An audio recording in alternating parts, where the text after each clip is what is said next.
hit me up on the social medias. So, with all that, let's see, making sure that we are also live on YouTube. Isn't that fun? Hey, look, yeah, we're there. And yeah, so that's all that stuff coming down. So, there's been a lot of new stuff, a lot of new development in the nerd world, and it's actually been pretty cool, from my opinion. Warhammer 40K introduced a new army. Um, a couple of other things have launched. Battletech is actually finding a community out in my neck of the woods. It's been pretty cool. And of course, X-Men has launched another cartoon and all that stuff. However, there's been a lot. So I'm going to get to you guys right now about a couple of different things. All right? About a couple of different things.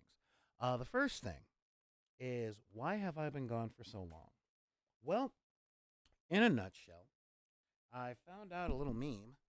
Yeah, I found out about a little meme recently that essentially said, and I quote, "You're not ugly, you're just poor." And it kind of hit different. All right. One of the reasons that I've been gone so much, or gone for such a while, is that I ended up having to do more days at the warehouse that I work at. Now, if you guys are new to the channel, um, I'll let you guys know this is what I want to do. This right here.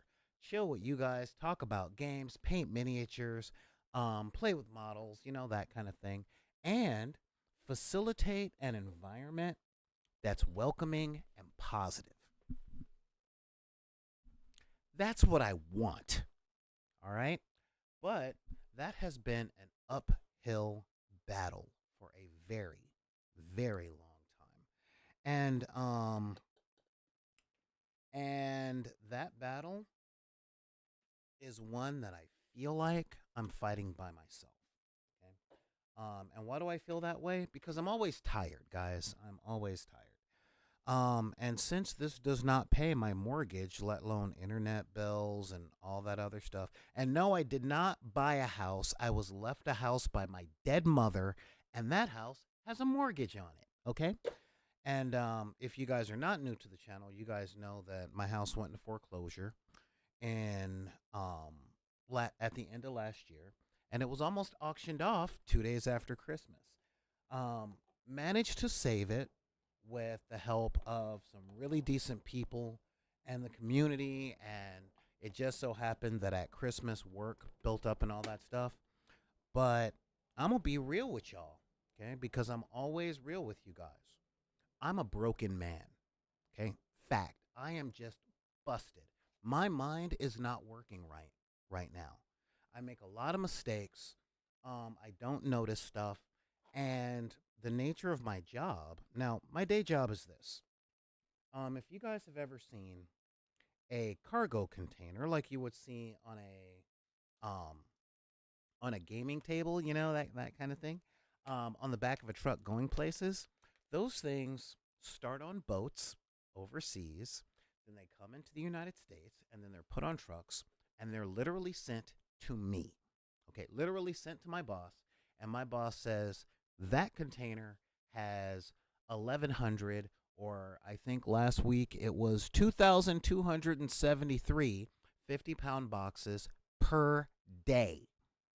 And it's my job to take those boxes out of the container, put it on pallets, do about 7 or 8 laps around the pallets, wrapping it in plastic, and then putting those pallets on different trucks. So, in a nutshell, my job is like being at the gym for 6 to 8 hours a day. Okay. And it's not regular work. Sometimes I'm in for 2 days. Sometimes I'm in for 4 days. Sometimes I'm in for more than that. But one of the things that the job is not, it's not very intellectually stimulating. So what does that mean? That means I'm lifting heavy boxes and not thinking. And then when it's time to turn my brain back on, it's out of practice. So I'm kind of in this perpetual state of sore and groggy all the time, all the time. And my interactions with people have not been the best. You know, I lost a friend because I made a mistake. And even though I apologized for that mistake, they're acting as though the mistake that I made was a malicious act of violence. And the world that I live in right now treats every mistake like that. So where am I at? I'm broke. I'm tired. Um, and I am literally incapable of perfection. However, when I do make a mistake, there's no excuses for it. And it just merits abandonment, punishment, reprimands, and a whole bunch of terrible, bad stuff that I just don't have the bandwidth for. You know, when I was called disrespectful, I'm like, dude, I don't even know what happened. Hey, Dr. Fusion, it's been a while. Yeah, I get that, you know? So, and thank you for the commiseration. So when everything went down, it was like, I guess this person doesn't want anything to do with me anymore. And the thing is, they're not the only one. And it's like, do I, how can I put this? There's an expectation with people to watch every single one of their actions so that they never misspeak, they never misspell, they never put anything where it's not supposed to be. And if they do, they are to be treated like they did so with hate in their hearts and violence on their mind.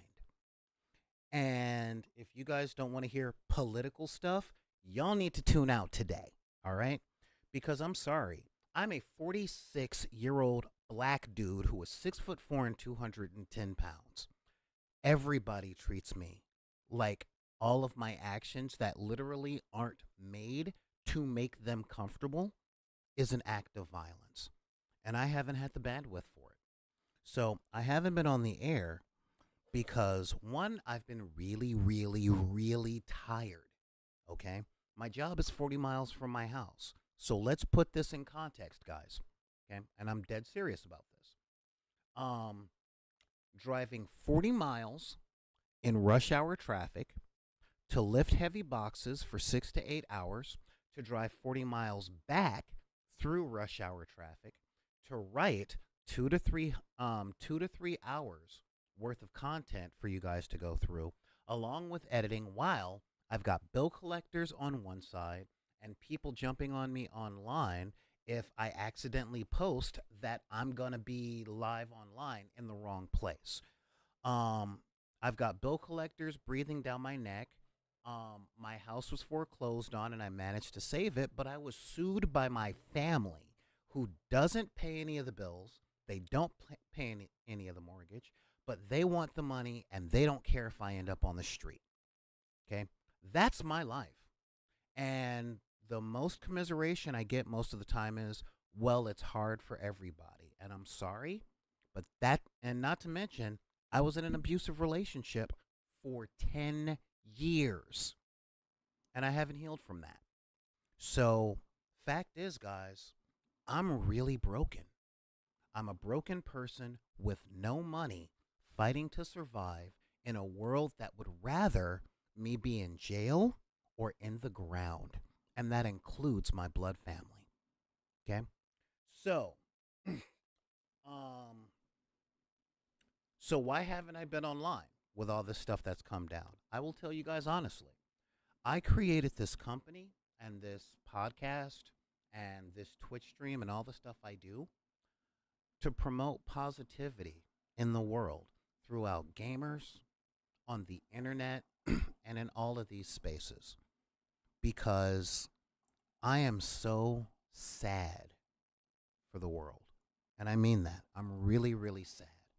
It's not old man yells at cloud. Back in my day, people were. No, people were always garbage, okay?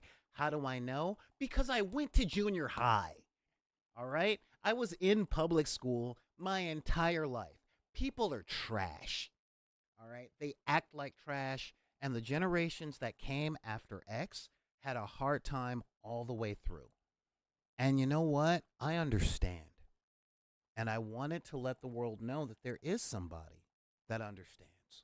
You know, I wanted to promote an environment of empathy and understanding within the D&D world and the Warhammer 40K world and the tabletop miniatures world, specifically for people that weren't born middle class to rich white men in this country. All right? I grew up poor. I'm black. I'm a gamer. My experience is very different and it's very fucking rough. But I endure. And I just wanted to make the path before me. Well, I wanted to make the path that I've been on a lot smoother for the people coming up behind me. You know, for the other nerds out there that are in high school and feel out of place, you know, because what I've seen in this world is that everybody's angry. Everybody is pissed off right now. And I get it because let's face it. And this goes out to everybody, okay? I'm including you. I'm including the middle class white people in this as well. We were sold a bill of goods. That's it. We were told, go to school, do well, go to college, find somebody to marry, and all of that stuff. Hey, Splicer, what's going on? All right? We were told that. We were forced to go to college, you know? Everybody that was born after 1983 was told their whole damn lives that if they do anything involving their hands, they're a failure and they're supposed to do better than their parents and they were supposed to go to college. And hey, thanks, Splicer. All right. Thank you guys. By the way, like, subscribe, all that stuff. If you guys subscribe here on Twitch, please. I get if you're broke, I get it too. But don't use your money. Use Jeff Bezos' money. Subscribe here with your Amazon Prime account. But like I was ranting, you know, and then they got sent to college, and everybody in an entire generation ended up going to college. So guess what? The bar went up, but the pay didn't, and the rewards didn't. And then they come out of college with all this debt. So they can't get married, they can't buy houses, they can't do all the stuff that not only their parents told them to do, but they watched their parents do. You know, funniest thing about being Generation X, the first half of our life, it worked. The second half of our life, it stopped working. And we got to see the transition, you know. So I get why everybody's mad all the time. You know, I am. Yeah, exactly. Rent, food, bills. So everybody's mad all the time. They're mad at everything, and there is a whole part of my generation that's pissed off that the world has changed. Because in the United States, we are never trained to look toward the future, okay? Especially, I was a teenager in the 90s. And one of the things that my contemporaries, most of them white supremacists now, didn't do was think toward the future. They thought that parachute pants, leather jackets, saying idge about everything you wanted, like drinkage, foodage, and you know, all that other stuff. That they thought that that was how it was going to be forever. Why? Because that's how teenagers think. Okay? And now we've got a whole freaking society of people that were trained to be afraid of everybody. They have no distress tolerance, and they were robbed of social skills because their parents thought that they made enough money for their kids to be kidnapped. So everything is risk aversive. People don't want to interact with each other unless you were born in their neighborhoods, grew up with them, and take them as they are, regardless of how toxic they are. The world is on fire. And again, politics coming up. Honestly, no. George Carlin was a little too angry at the end of his life for me because I get everything he was saying. But I started this to try and put forth solutions. All right? I mean, my solutions are be kind to people. If you guys aren't new to the channel, I live my life under the premise of do unto others as you would have them do unto your children. And I did that because I know way too many libertarian alpha male wannabes who say that, oh, they can take when people treat them poorly, but let them cast the Little Mermaid as a black woman. And they just lose their minds, you know? But I try my best to facilitate places where people can laugh and be happy, have fun, watch King Kong movies, play games, roll dice, pick up their little, pick up their little action figures of orcs and go pew pew, rah, rah, look at me, oh yeah, I'm gonna get me some teeth, that's the stuff that I love. Okay, that's what I love. That's what I want because I've had complex post traumatic stress disorder since I was in the second grade. Okay, and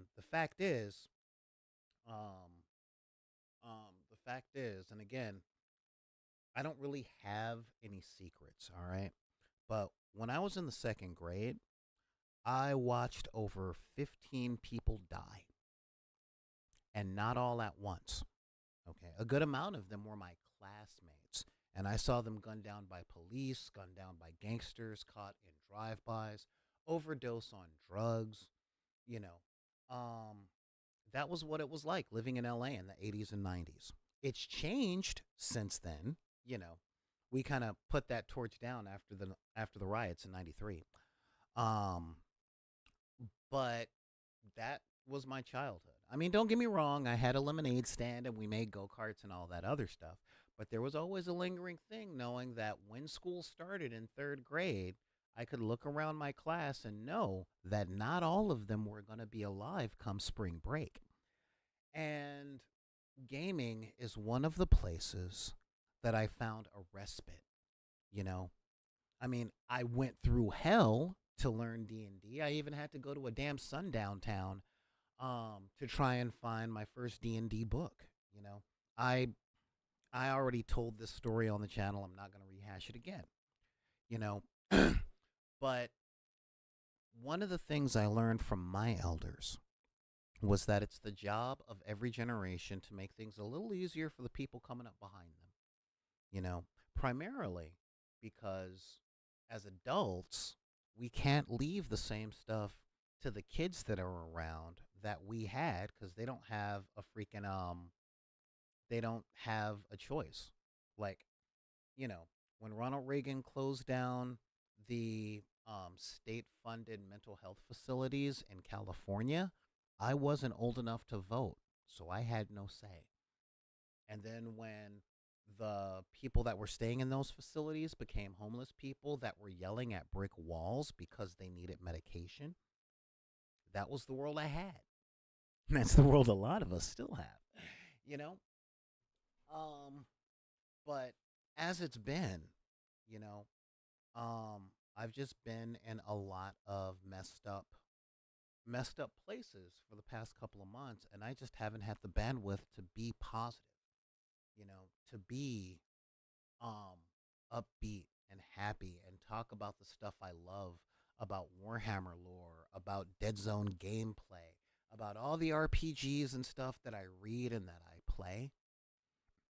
And, today's show, all of this blah is coming out today because I can't hold it in anymore and I've got to get it out. Okay, I seriously have to get it out.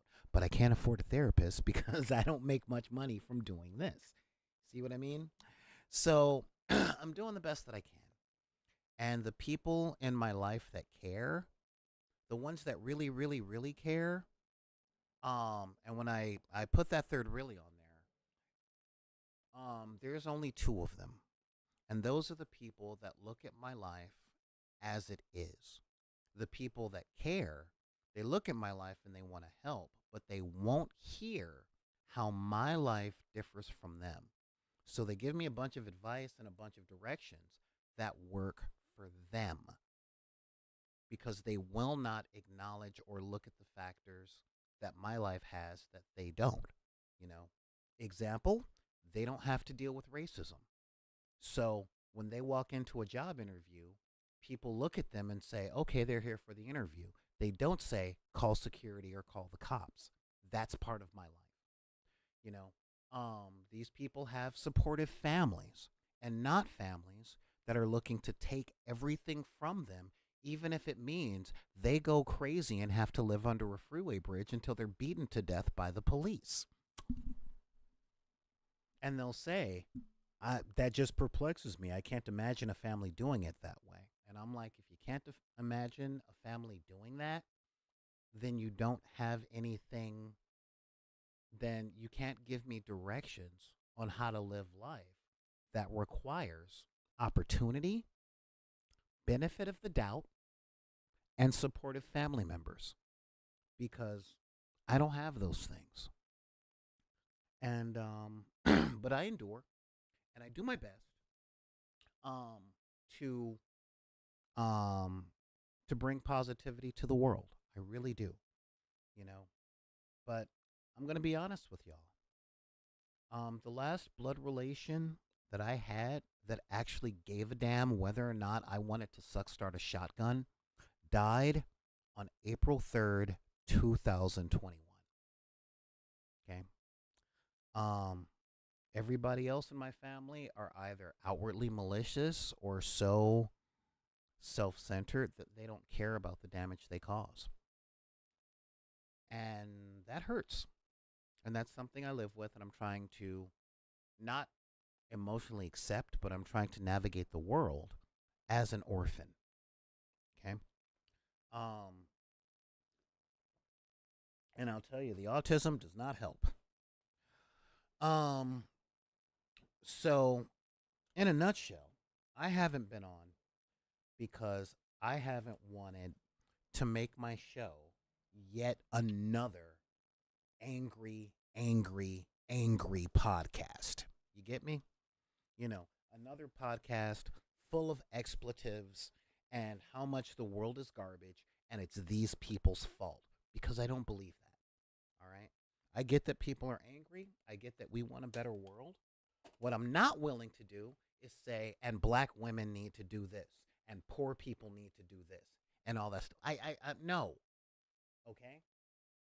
Um, I'm a lonely man, not because of feminism, but because I don't know how to talk to people anymore. The world changed and I couldn't keep up. And guess what?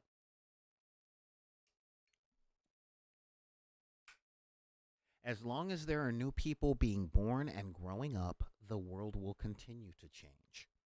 That right there is an immutable fact that goes all the way back to the freaking Sumerian texts. All right? Yeah, Citizen Splicer, you're the angry dude that plays Call of Duty and says people are garbage. And you know what? I bet you're more successful at this than I am because the internet hates positivity. It really does. Um, but I don't want to come in just sounding like the illegitimate love child of Bill Hicks and Sam Kinison. Um, I want to bring solutions. You know, I want to remind people that it's okay to be kind and to remind them that regardless of how we feel in the moment, everybody is going through something and it doesn't cost any money to listen, you know, and it's really cheap to be kind to your friends, especially when you tell your friends that you love them. I come from the culture of my home was that love is a verb. It's not just something that you say, it's something that you do, you know. And I believe that and I live by that, you know. And that's what I do. I call up my friends to ask if they're okay and then I listen when they tell me that they're not. It's not that much, you know. But America is a very selfish and self-centered culture. Okay. I mean, I saw it 100 times, you know, selfish and self-centered. And I've been trying to be an antidote to that. But I'm just one dude I'm one dude with a house he can barely afford that has a studio that I'm sitting in, you know. So so I had to take a break because again, my job is like being in the gym for 6 hours. Okay? Lifting, pulling, pulling more, lifting more, and making sure that I don't mess up on the forklift and drop a 2-ton pallet full of boxes on one of my coworkers. You know, it's exhausting stuff. So when I get home and I'm tired, it's not that I don't feel like podcasting.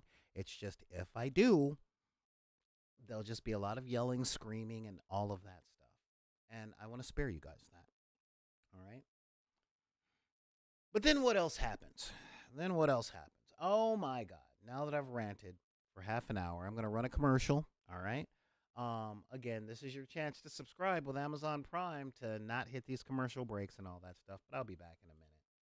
I should say what is going on with my folks over on the YouTubes. What is going on, 250 Mike? I'm glad you're here.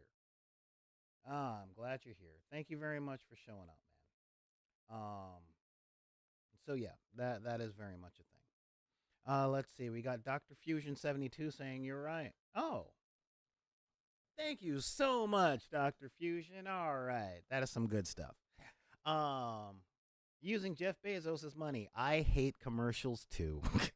um, you know, I actually know who you are in real life. You're a cool dude, and you and I both grew up way back in the days where telephones were connected to walls by these things called cords, and back in the days where if you were lucky, you had a television that you could change the channel from across the room, but if you weren't lucky, you had a parent that changed the channel from across the room by telling you to do it.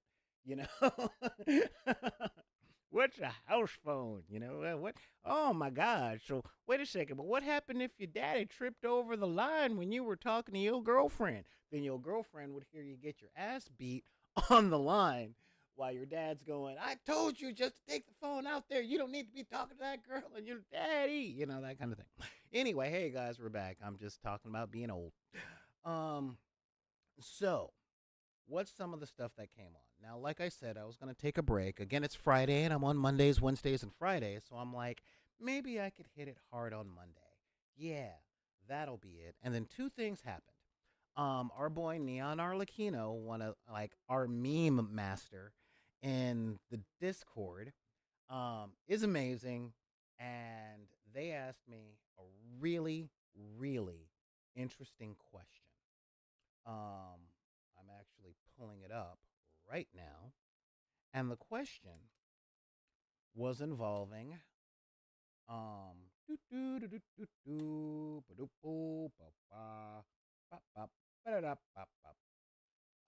let's see. Again, where is that question? Here we are. I realized something odd about superhero movies. Some of the biggest complaints about Suicide Squad and Justice League is that they introduce too many characters. Yet X-Men movie manages it every time with more characters. Why do I think that is? And I'm like, thank you. You're giving me something to think about other than hate. It is what I do. It is all I am programmed to do. I hate. Um, and I'm bringing this up, okay? Um, it's really simple. Movies, one of the things, okay, one of the things that I've noticed is that people don't exactly have the tools anymore to say what they actually think. All right. And when I say this, yeah, this is going to sound condescending, but let me cook. All right. Um, since our jobs, our school, our family, and our friends force us to live in an abbreviated lifestyle, we don't take a lot of time for introspection. All right. Introspection. Now, again, let me cook. All right. And without that introspection, we use the shortest of terms and easiest of definitions at the cost of precision in what we are trying to communicate. All right. Again, let me cook. Let me cook. So when people say, Suicide Squad didn't work because it introduced too many characters, that's not what they meant. Okay. I've talked with a lot of people about stuff like this. And when they have the patience for me to be like, wait, what do you mean by that? Because the words that you're saying don't apply to this thing and this thing and this thing. So is that really what you mean, or is there something else? And I find that I help people find their words a lot. All right. And what does that mean? I help them find their words. They are not complaining about too many characters. What they're actually complaining about, what people mean when they say, well, movies like this introduce too many characters and it's hard for me to keep up and blah, blah, blah. What they tend to mean more often than not, and I want you guys to keep this in mind when you're running your games and introducing NPCs, is that the characters that are being introduced aren't interesting. Okay? Let's take a look at the Academy Award winning Suicide Squad. Yeah, I put respect on its name. It won an Oscar. No one liked it, but it won an Oscar for best makeup because nobody else was doing special effects that year. And let's take a look at the people there. We had Will Smith playing Will Smith. Margot Robbie playing Harley Quinn, the character that everyone knows and likes. But who else did we have? We had Chief Abject Lesson, a terrible Native American stereotype who they blew up in the beginning. Yes, the bad Suicide Squad. What was his story? What was he like? Who cares? Because he's only there for 5 minutes, then we're going to blow him up. We had Captain Boomerang. Now, nerd alert. In the Suicide Squad comic, Captain Boomerang is the longest running member of the team. He's just a dude that throws gadget boomerangs like freaking Blue Beetle or Batman, but he is the longest surviving member of the Suicide Squad in canon. For some reason, he always goes home. And that reason? Treachery. Yeah, he is a D-list villain. He's so D-list, and it is so glorious. Wait, did I lose the? Oh man, did I lose the YouTube channel? So yeah, I mean, quite seriously. We're talking for real, for real. This dude is that he's that guy, all right, and we freaking love him, for that, all right. He just does it. Yeah, Captain Coward, exactly. He's like, yep, nope, I'm out. But who else was on that team? Let me think here. I can remember Killer Croc, who is the reason they won the Oscar for makeup. But what was Killer Croc's thing? Where did he come from? What did he like? They expected people to already know Batman to go, look, Killer Croc is there, yay! Kind of like a comedian that's asking for a laugh by just mentioning the city that he's in. Back in my days of being a rock musician, it was so easy to get the crowd going. All you got to do is say hello to whatever city you're performing in. Just sitting up, I'm singing my song, and Cleveland, yeah! All right, cool, now that you're up, I mean, seriously. And if you want to get attacked, just say the name of any other city, anywhere that you're not. And a lot of those movies during the Snyderverse banked on, hey, look, I know that guy, and they're like, hey, this guy, give me your $15. So they don't introduce characters that people care about or do anything interesting with. Now let's juxtapose that to the good Suicide Squad movie. All right. To the Suicide Squad. You got Peter Capaldi playing the Thinker as a deplorable villain who's honestly, his evil is masked so subtly, you know? And then when you stop watching the movie and you think about what he's doing, you're like, oh my God, this guy is super. Oh, there's something that this dude should be erased. And then you've got, you got Idris Elba playing not Deadshot and owning it. and not being Idris Elba, but actually being the character. You know, along with Ratcatcher too, she had a compelling story. You know, her relationship with her father, um, and the fact that she was kind of a pacifist, except she was in jail. That kind of thing, and of course, John Cena being John Cena, saying the stupidest things ever and us loving him for it, and then him getting him getting um one of my favorite opening sequences to any television show ever, you know? Um so they introduced all these characters, all of these characters that only the deepest cut comic nerds would recognize, and they said this is what makes them interesting. Here is a story about them. Here's the third act betrayal. Hey, look, we got Rick Flag back. Yeah, shut up. And they even messed up Amanda Waller by making her yell and scream. I was not a fan of that. Um, Although, quite honestly, you know, I'm not saying that, God, I think Amanda Waller's been on film or TV at least 5 times, and she was cast perfectly twice. You know, once was Viola Davis, and the second, of course, was C.H. Pounder in the animated series that did no wrong. Nothing about the animated universe was terrible. It stands up to rewatching. Um, so yeah, they introduced all these characters and they made them compelling. So why do people accept it from the X-Men? And that is because every X-Man that is put on screen in all of its media, except for maybe New Mutants, but that was different. It was COVID and there was a strike. Um, X-Men comes to the table with these are people that live in a world and they have a story. Here is part of their story, and not um they're not tread like teenagers in a slasher movie, and that's the point. That is the point. Most people want the same stuff, you know. In life and in entertainment, they want all the same stuff that I want for everybody. Um, to be a little pudgy and happy, i.e., full belly, um, being loved by somebody, warm and dry, somewhere comfortable, and they want stories about characters that are interesting.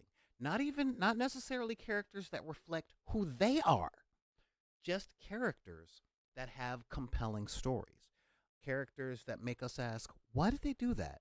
In opposed to, what? Who does that?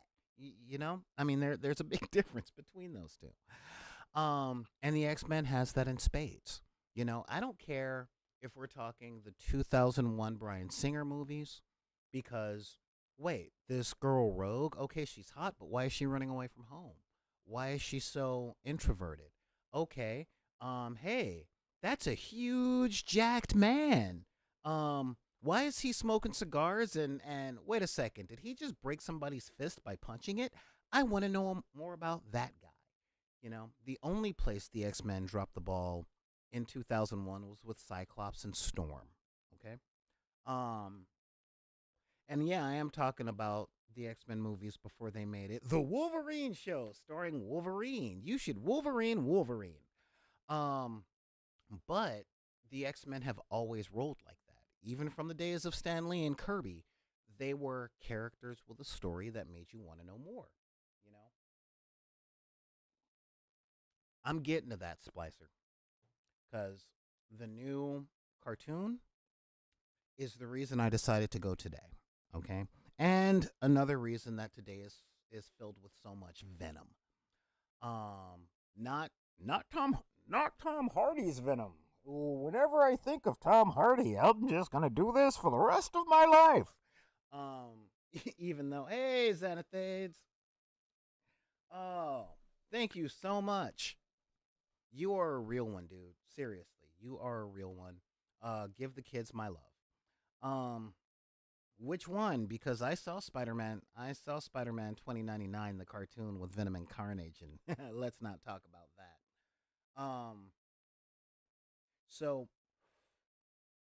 So yeah. So that's the thing. It's about making your ensemble cast, your cast of characters, compelling.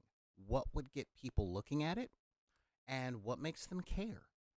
You know, um, when we first tuned in to the Peacemaker show after the Suicide Squad movie, we started with, "Oh my God, what's this guy gonna be like?"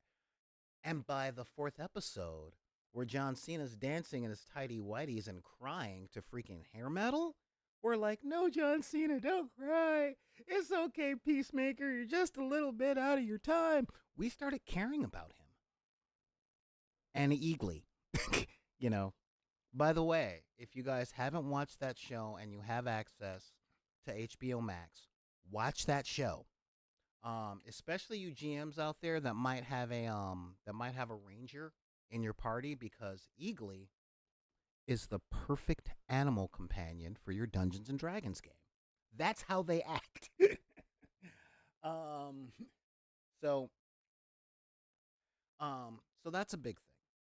Now, for Citizen Splicer, um, yeah, I'm gonna run another commercial, and then we're gonna get into something that filled me with so much rage that I was compelled to broadcast today.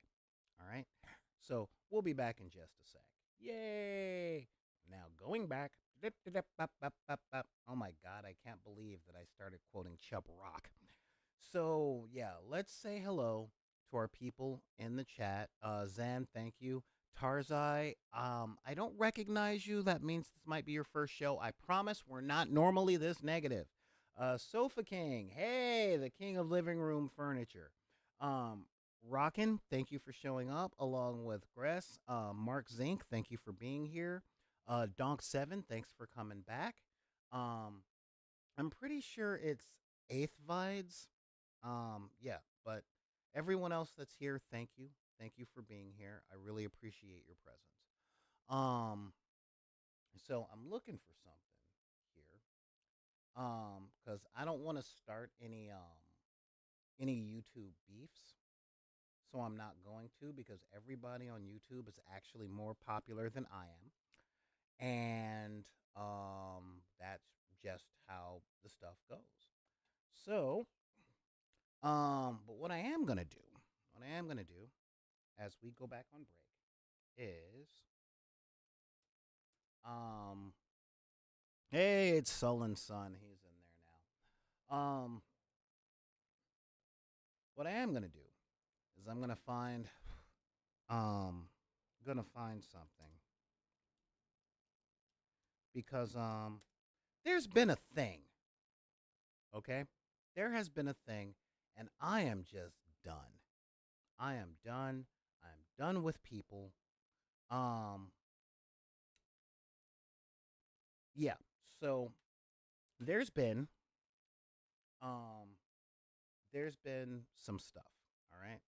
And that stuff essentially came out with yeah, there's been some stuff that was like, okay. Um in the 1990s, a lot of us used to run home from school in time for two legendary pieces of music, all right? Cuz we loved our music back in the 90s, all right? And it wasn't just a dude with stomach ulcers moaning. Okay, don't get me wrong. Breathe, friends. Because that was 92. Nope, nope, nope. Back in 95 and 96, we had two pieces of music. One,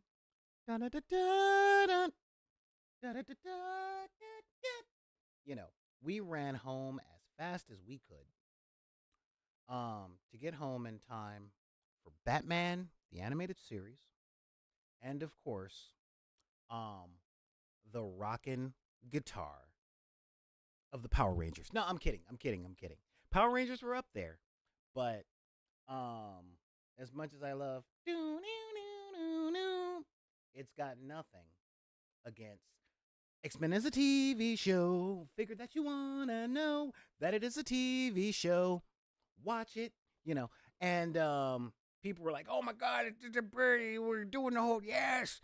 I want all of the X-Men there previously on the X-Men." We loved it. We watched it. We did all of that jazz. All right, that is what we wanted to do. That is what we did. We got home, and the ending of the show, it was an ending, but let's face it, if there's something that you love, you don't want it to end. You really don't. I didn't want Deep Space Nine to end, but it did. Didn't want Babylon 5 to end, but it did. You know, didn't want Dune to end till I read the last book. Um, but I don't care. I thought that was funny. And if you guys have read the last Dune book, you'd think it's funny too. Um, and when the announcement that the new X-Men was coming out, that they were going to continue the show, oh my God, people lost their minds. Lost it. And you know what? I'm with it. Matter of fact, I'm with it so hard. Um, yeah, I'm with it so hard. Let's watch the trailer that made the folks go a little bit crazy. All right? Yeah, let's do that. Let's watch that trailer. Watch the series finale of X-Men next Saturday morning. Check your local listings. I'm grateful to have the chance to say goodbye. I am proud of you all, my X-Men. Fate lies in our hands now. Now.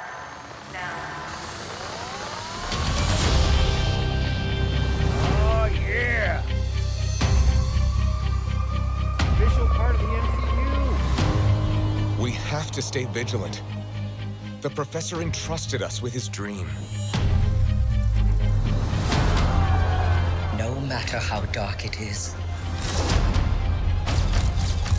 we must believe in each other. They use the same voice actor. We get this done by working together as a team. Jeez, Bob, keep buzzing in my ear.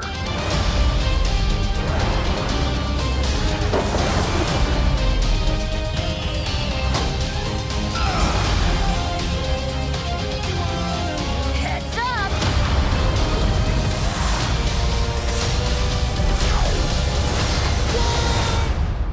Gambit riding To me, Wolverine? my X-Men.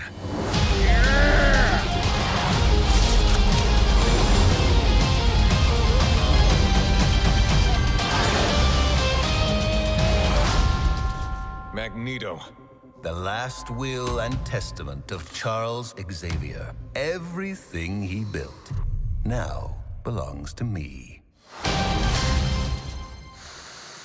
And you know what? I'm down. I'm like, all right, you know what? This is like, let's do this. All right. And here's the thing, guys. I think it was about a year and a half ago, I sat down and I watched the old X-Men cartoons.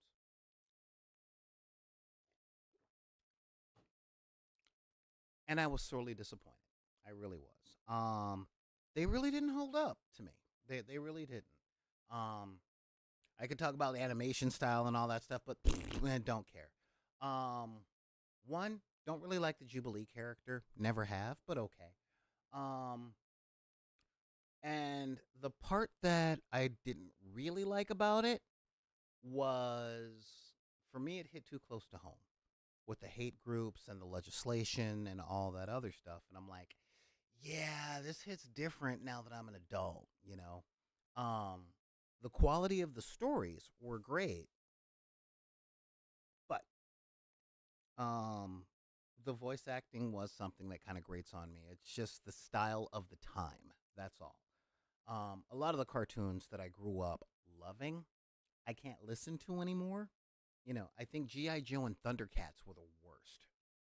I just, oh God, I just can't stand to listen to Snarf.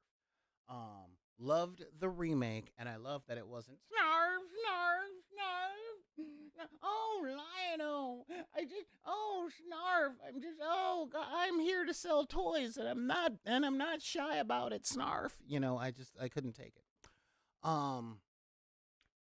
But it's coming back, and I'm like, cool. This is like a nostalgia thing.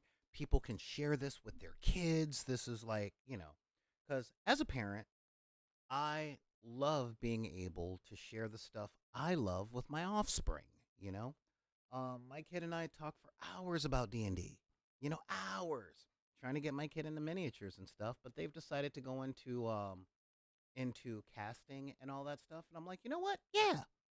I'm all right. Cool. You know what? You want to do silicone casting? Yep. I sharpen that stick. I know how it pokes. So yeah, this was just good stuff all the way across the board. And then I saw a review. Now I'm not going to bring up that review because I'm not starting a YouTube beef. All right? Because again, I'm here to push positivity. But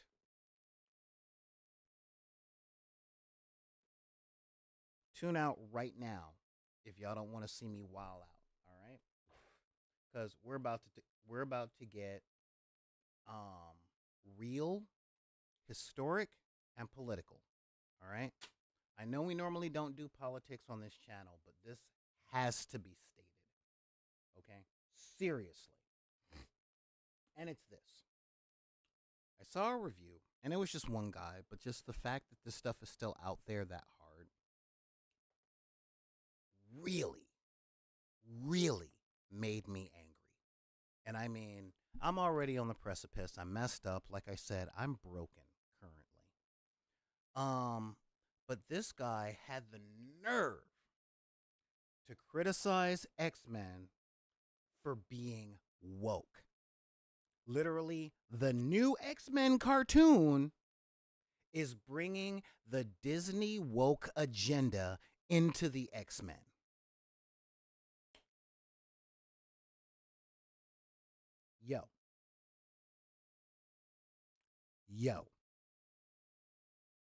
Yo.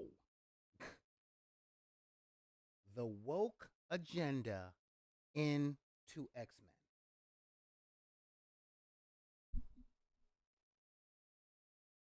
I'm going to say that one more time. Disney brought their woke agenda into the X-Men. That was his thing. Okay?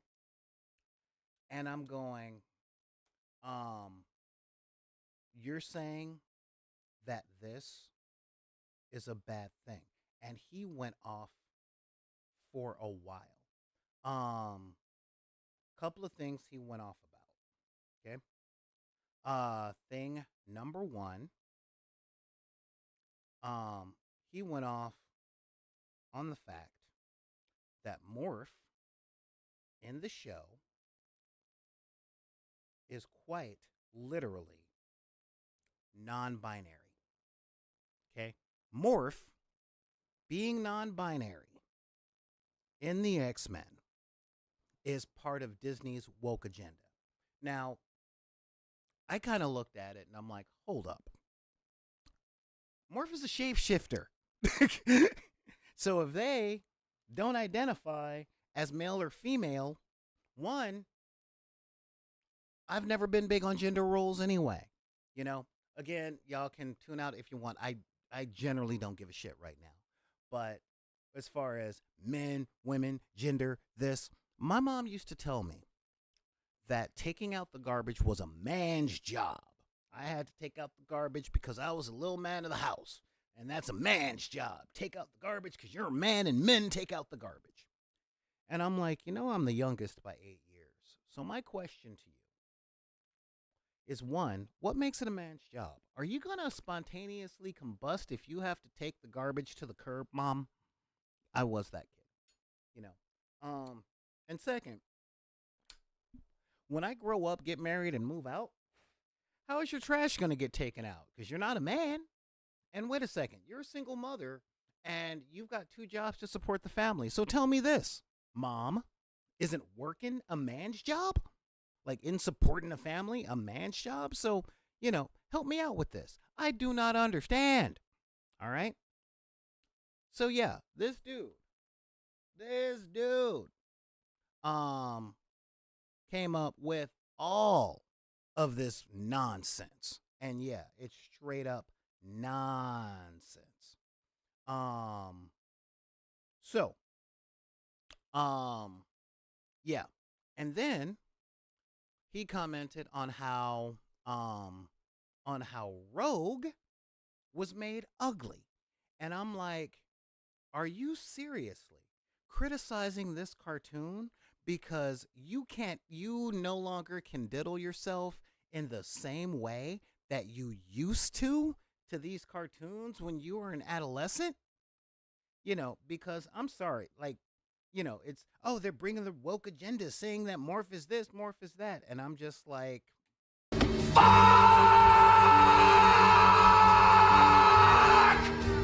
that's all I could say. That's all I could say to any of that. Okay? Because I'm just like, no. Like, number one, a non-binary shapeshifter. Duh. All right? I figured if Mystique wants to look like Mystique does, and bless her for it, I'm just gonna ignore that citizen splicer. I really am. I know the shot you're talking about. We all know the shot that you're talking about concerning Rogue for posterity's sake. But yeah.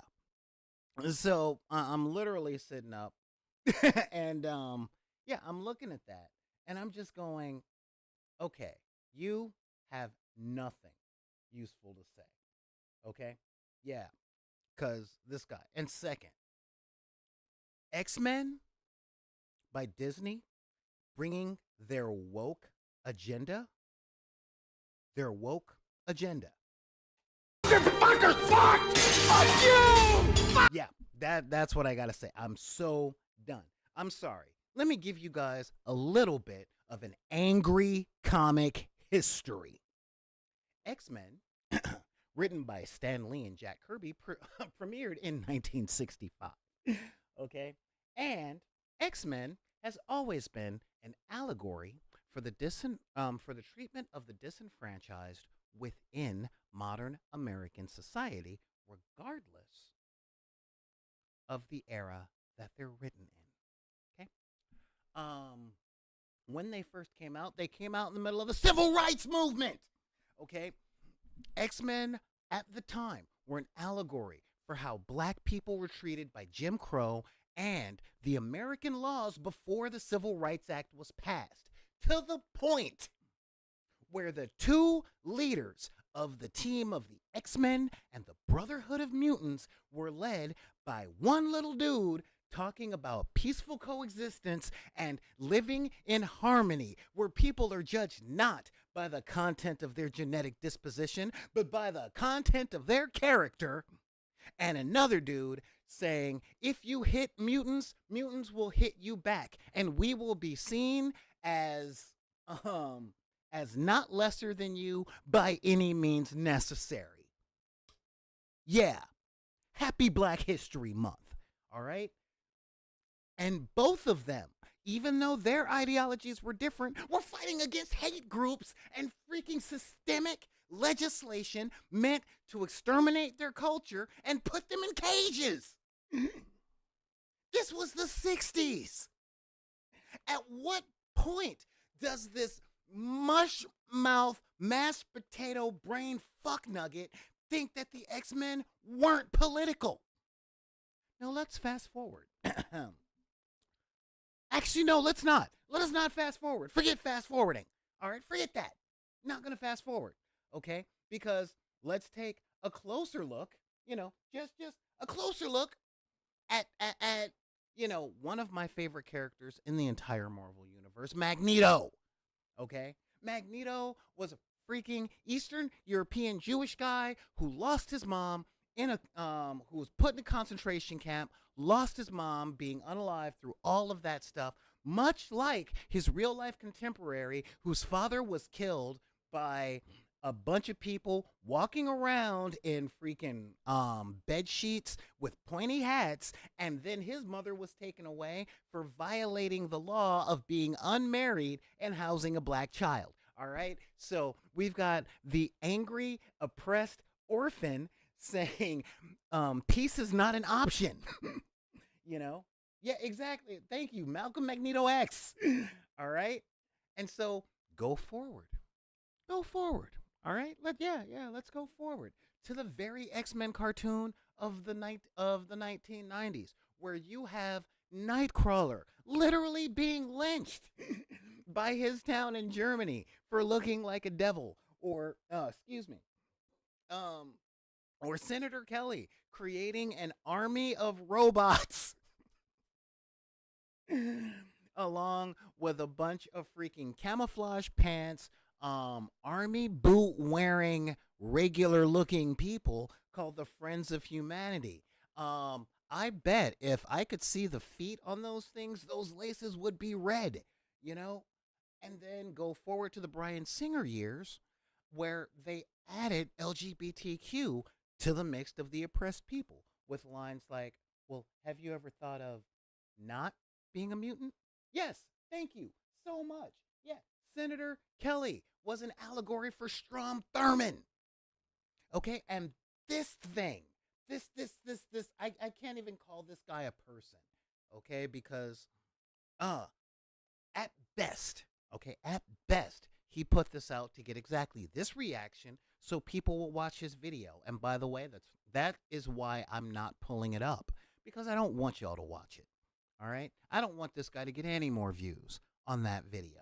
All right? I get a little bit of the algorithm. And yeah, I'll engage with it. At least I'll engage with the content. I'm not going to tell you the YouTuber's name, nor am I going to tell you the freaking the name of the video, cuz I don't remember. I was so mad that this 20-something Australian accent white kid was talking about Disney's woke agenda. Now, I'll get to the woke thing in a minute, but I'm like, at what point? I'm like, wait a second. I've got issues older than this kid. That's fact. And I bet he just didn't get that stuff in the original cartoon or the comics or the film franchise or the TV shows. You know what? That's what I'm guessing he didn't get that. I'm guessing, like, again, he's just a kid. He's just a kid talking about this woke agenda. There is no woke agenda. I'm like, seriously. Cause seriously speaking, when he talked about Rogue being ugly in the animation now, that said everything I needed. This guy was too busy discovering self-love that he didn't notice the storylines. You know? But there's a lot of people out there that are trying to say similar stuff, and I'm like, dude, don't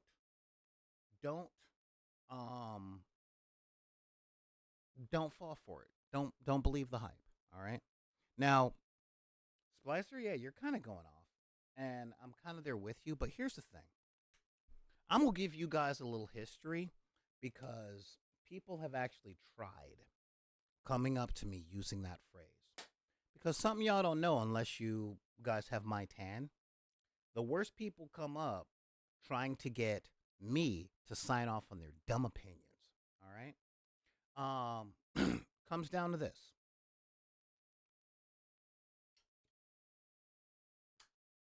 When Fox News and a lot of these morons talk about woke, they have no idea what they're talking about. All right? Woke was a phrase that was invented in the 1940s by black jazz musicians. All right, specifically telling younger black jazz musicians, yo, stay woke, be aware to the threats around you. Okay, don't walk around in a haze, because if you sleep on those good old boys over there, you might wake up hanging from a tree. And so that's what woke means, and that's what woke means when black people still use it amongst themselves. All right? Woke is not a bad thing to be. It means be aware of the people trying to screw you. You know, be aware of the danger in your life, that the world poses to you. Now, when people on Fox and all that stuff, what danger do you think they're supposing there is? And the answer is them not being centered at everything, because they use woke whenever things aren't featuring anyone that reminds them of themselves or anyone that they want to jerk off to. All right. And I'm sorry. I'm sorry about the language. I gave you guys the warning. Again, I'm normally not like this on the air. Most of the time, I'm painting stuff saying, you can do this too, But of all of the things, okay, all of the things that's out there, X-Men has been the thing that says, if you feel like you don't belong, here's a whole series of books that we're putting together to let you know that we see you and we acknowledge you. I don't care real talk, teenagers that become special upon hitting puberty, and people hating them for it. Well, that sounds like every person from grade 6 to master's programs. Call me crazy. So, and I'm almost there with you, Citizen Splicer, about the Star Wars sequel movies. I don't blame the woke agenda or anything like that, because, yeah, the woke agenda, let's make sure everybody's fed, housed, and clothed and have access to an education and don't have to kill themselves in order to not die of exposure. Yeah, horrible, horrible agenda. But I didn't particularly enjoy the Star Wars movies because I'm not the one that they were made for. They were made for kids. Okay? And when I say that, it was a realization that hit me about 10 years ago about the prequels. Okay? I hated the prequels when they came out. I thought they were garbage. Okay? Hot garbage. I felt bad for Aiden Christensen. I felt worse for Jake Lloyd. I mean, it was just like, it was terrible. Because when the prequels came out in 2001, I made the mistake of thinking that they were for me.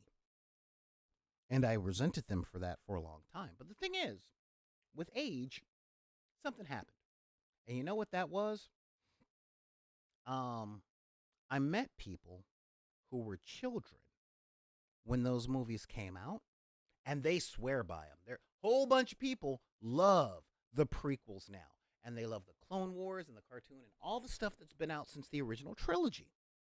Okay, and now they're acting to the sequels the way that I acted to the prequels. But just as by 2017, 2020, people started loving the prequels, by 2030, and you mark my words, by 2030, 2035, people are going, I'm not, two things can be true at once, but by about 2035, 2040, the generation that are kids that watched the sequels, especially the little girls, they are going to love the sequels. Okay?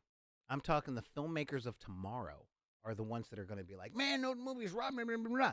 And here was the thing. The last time I dated someone that was way too young for me,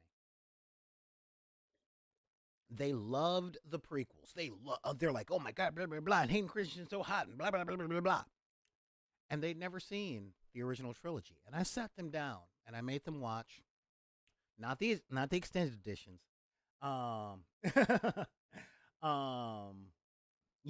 I sat down and I made them watch the old versions of A New Hope, Empire Strikes Back, and Return of the Jedi. And after that day, she looked at me and she said, I get why you and your friends complain. Like, those movies were better than the first ones. But I still love the first ones. I'm like, yeah, no. Or, the first ones were better than the ones I watched. I'm like, yeah. She's like, but I still love the ones I watched. I'm like, you know what? Totally can. But now you get what we're complaining about. And the people that are her age tend to be the ones that are complaining about the sequels. Um, and I'm betting, I'm betting cash money that 15 years from now, the filmmakers of tomorrow will do that. Now let's see, Um, Citizen Splicer says I have to disagree. The sequels weren't made for kids; they were made on the fly, one movie at a time, in a desperate cash grab. Two things can be true at once, bro.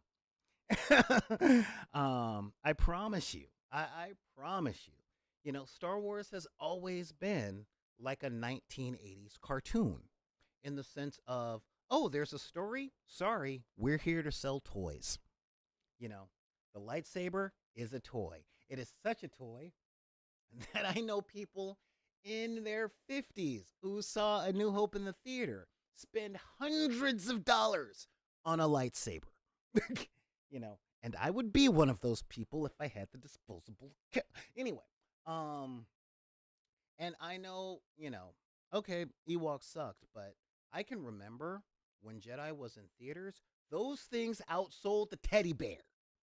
Okay? And honestly, I like the Ewoks. I mean, I always have. I'm like, okay.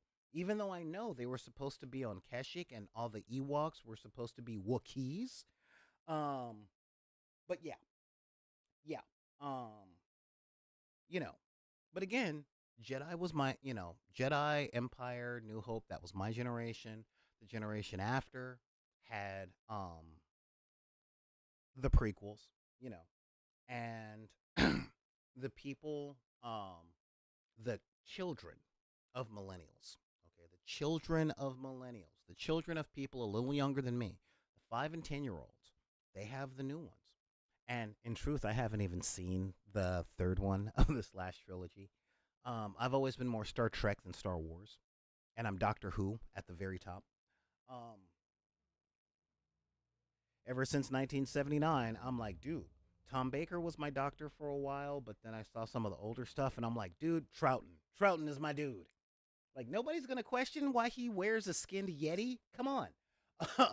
But that's me. That's me. That's a whole thing. But looking at all that stuff, all right, looking at all that stuff, X-Men has always been something that was made for um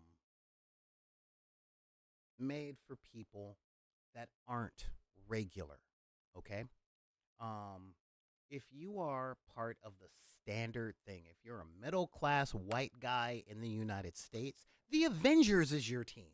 You've got Captain America, Iron Man, who's the really rich industrialist based on Howard Hughes. You've got Thor, the Norse god of thunder. And over here, you got the X-Men, who's everybody else. Everybody else. You know? I mean, real talk. That's how it's always been. I'm not the dude that will praise and praise and praise Stan Lee and Jack Kirby and all that stuff. I don't worship at their altar. My two favorite writers of comic books are Alan Moore and Grant Morrison. That should tell you guys a lot. But on this, they knew what they were doing. They knew exactly what they were doing. They got it. They said, you know what? There's a lot of people out there that aren't buying our books.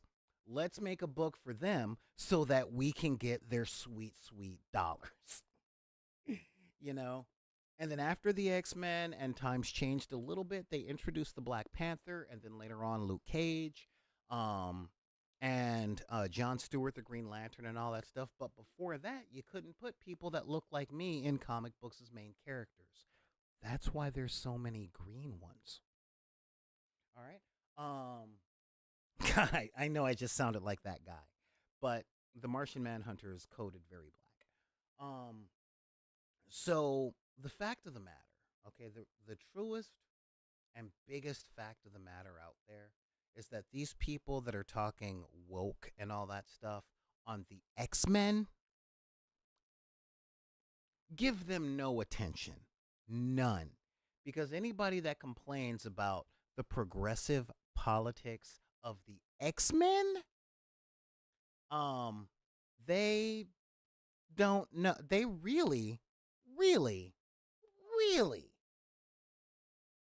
never read, watched, or paid attention to the X-Men because they have been out there and loudly proclaiming that they represent the people that are normally not represented, specifically black people, and later on specifically the LGBTQ community and black people and black LGBTQ people. Real talk. All right. That's what they started as. That's what they always were. That's what they still are. All right. And if there are any black people from the United States watching me right now, watch Logan and tell me he's not as black a father as freaking Kratos. And on that one, we'll be right back. God. Oh, so much on my nerves. So much. So much on my nerves. Like seriously, man. Yeah, I mean, this is again, just super angry. Super angry. Um but yeah. Again, this guy, I got so mad and I'm just like, yeah, I'm done. Matter of fact, on that one, I think I'm going to put that out there and post it as a YouTube clip or something because, yeah, again, you know, oh my God, Disney's at it again with their woke agenda in inputting politics into the X-Men. In the words of my favorite cousin, boy, bye. Seriously, I can't. I can't. All right, I just can't with all that stuff.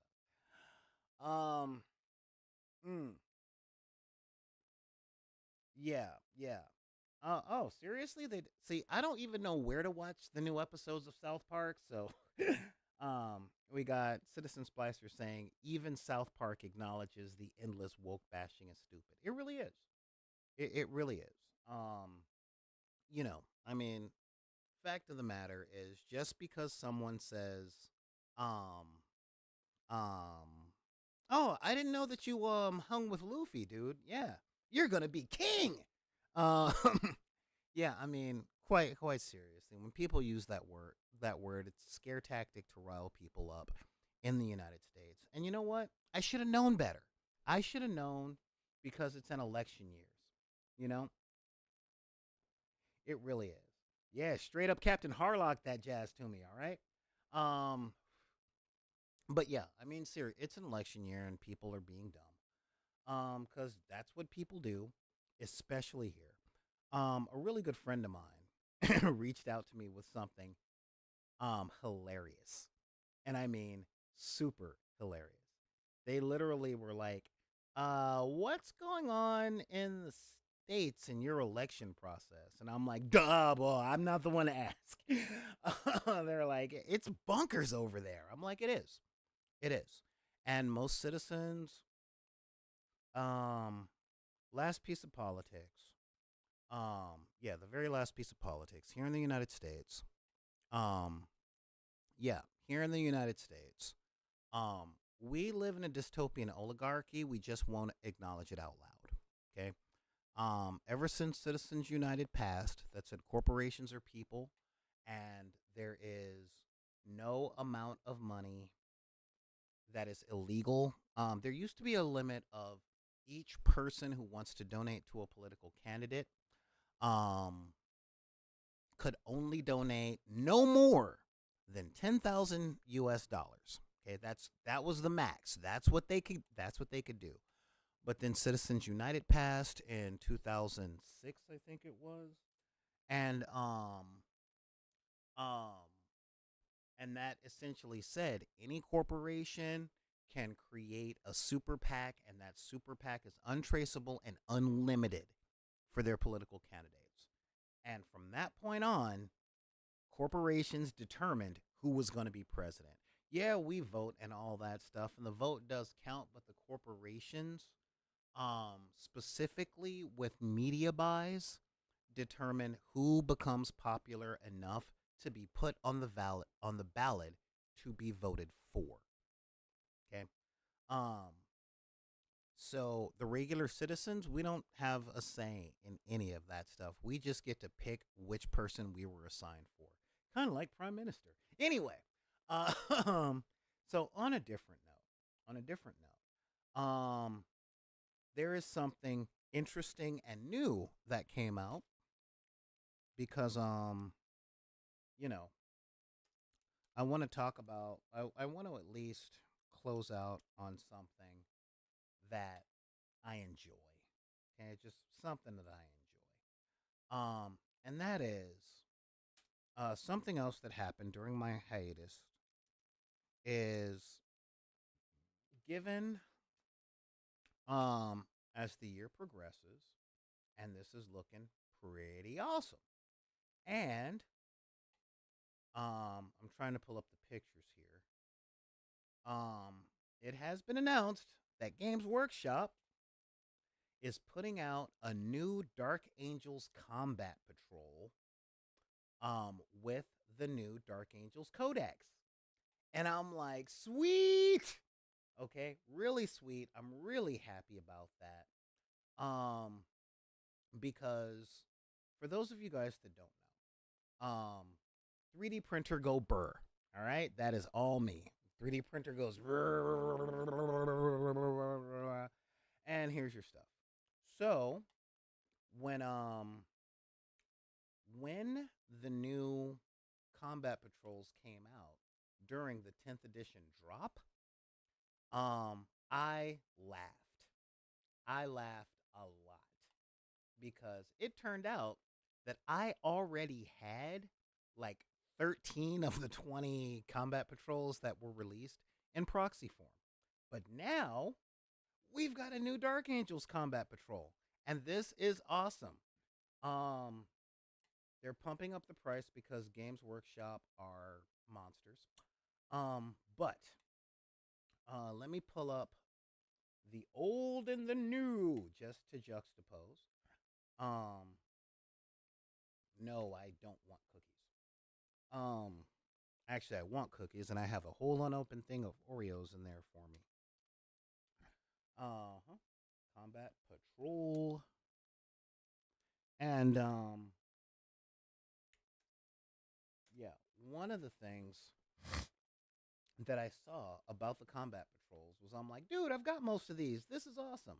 And to make the 3D printer go burr, I didn't have to do a whole lot.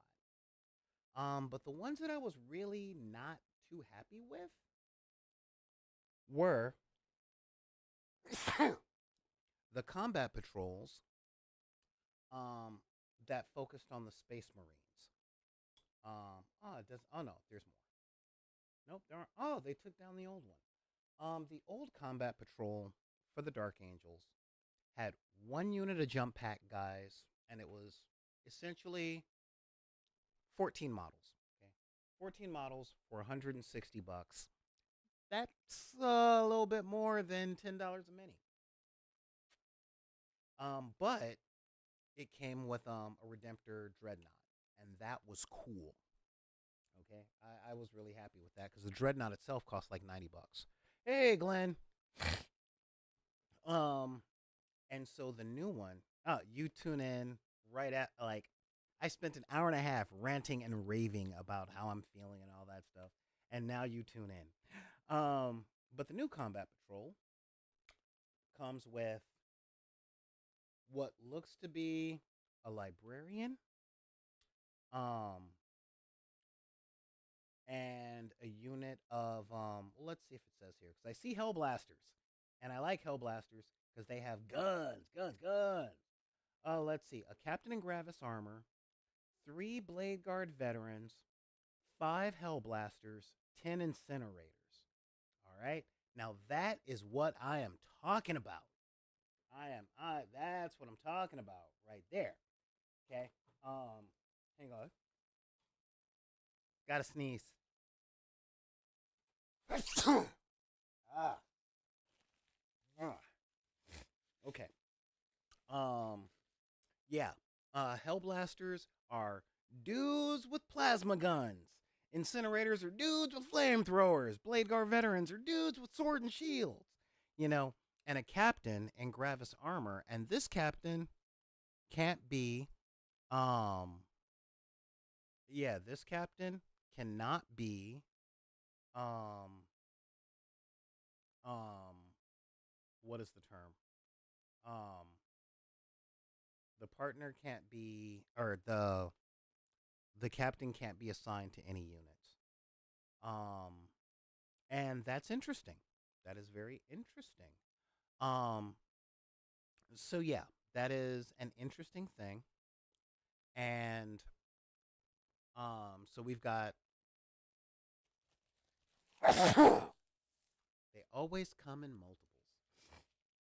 Um, so yeah, so on this one we've got a bunch, just a bunch of different stuff. And I'm going, you know what? I'm really digging it. I am really, really digging it. So yeah, that's where we're at on this.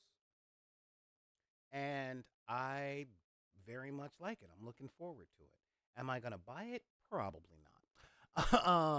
Am I gonna play with it? Yes, because I have all those Space Marines, and play I don't play tournaments. So isn't that fun? Let's see here. I'm taking a look at something. A question was just posed to me. I'm not quite actually I think the answer is yes. Um there we go. Ah, yeah. When people send me a whisper, that means they don't want their question put up out there. Um let's see.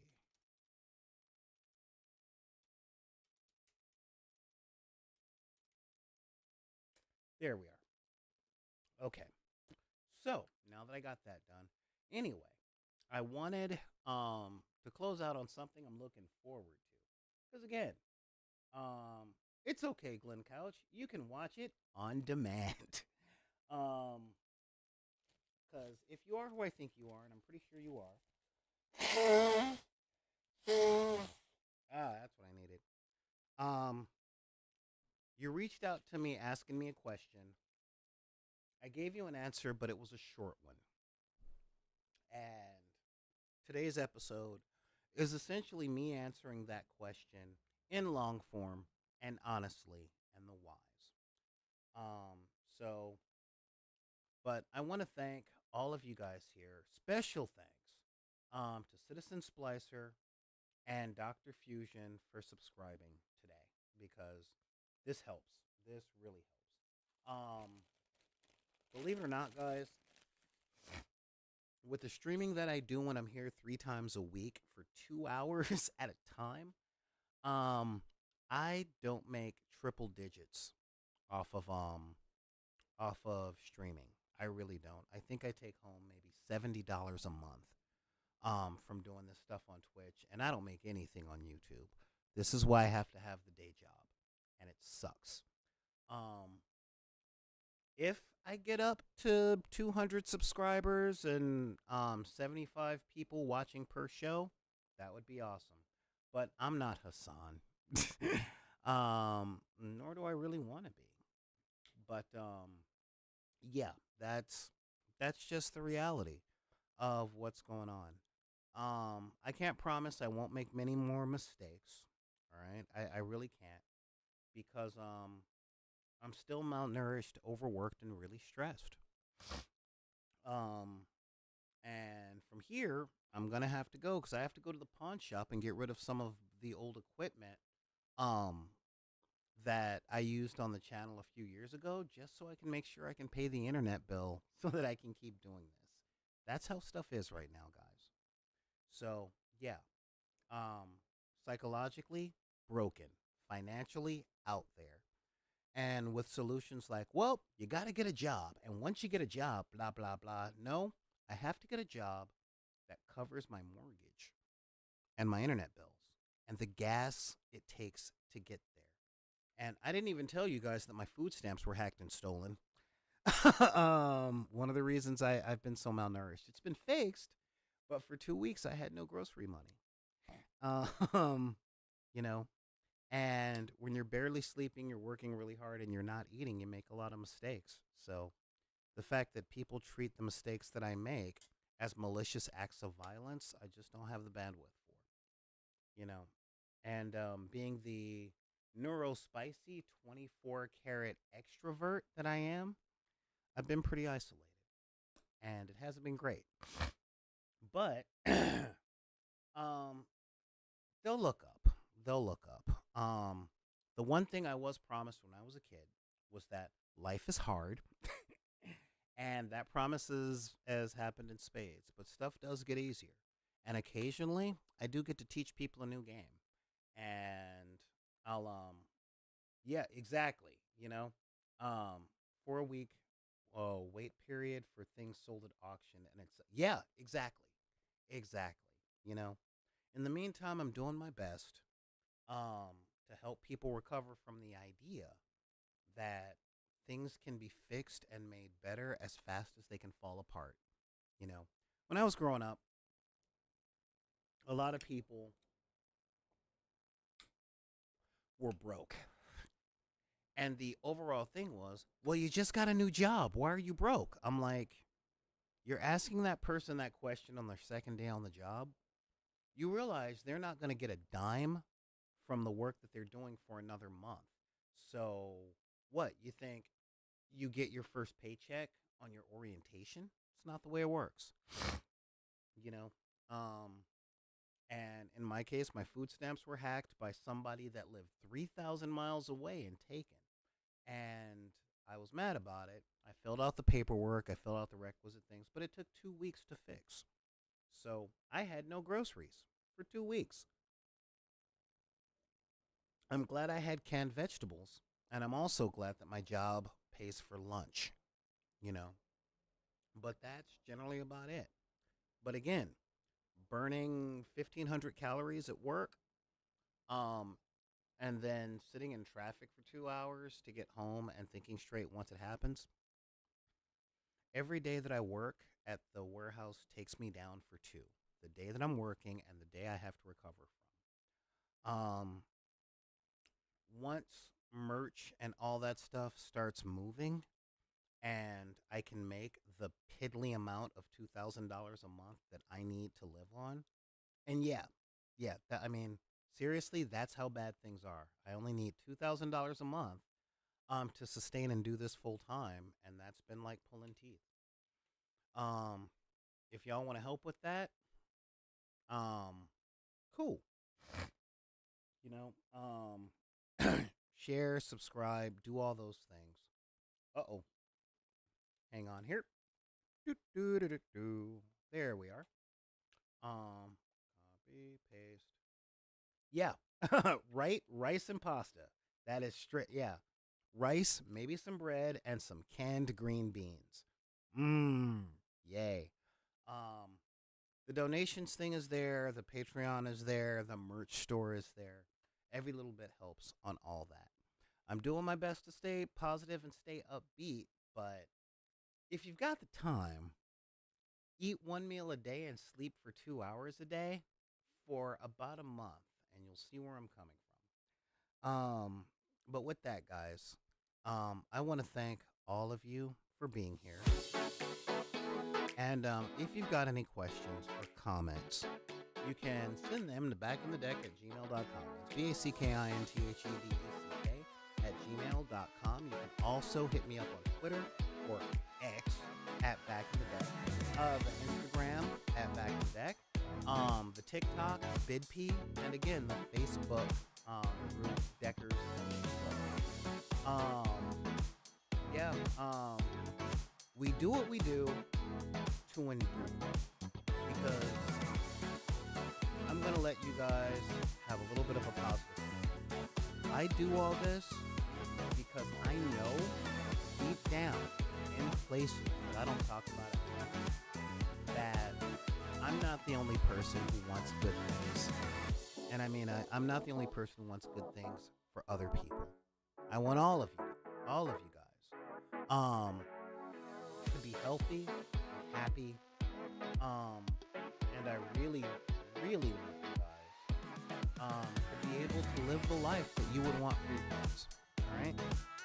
And with that, I'm Solar Gray, the Cinematic Sorcerer, and if anybody tells you that you can't like what you like because of the circumstances of your birth, be it race, religion, creed, gender identity, sexual orientation, neuro, spice, disabilities, or your budget, because anybody that's ever been to a trailer park knows that they are walking distance from the hood, you can tell those people to take any of those cards and put them back in the deck.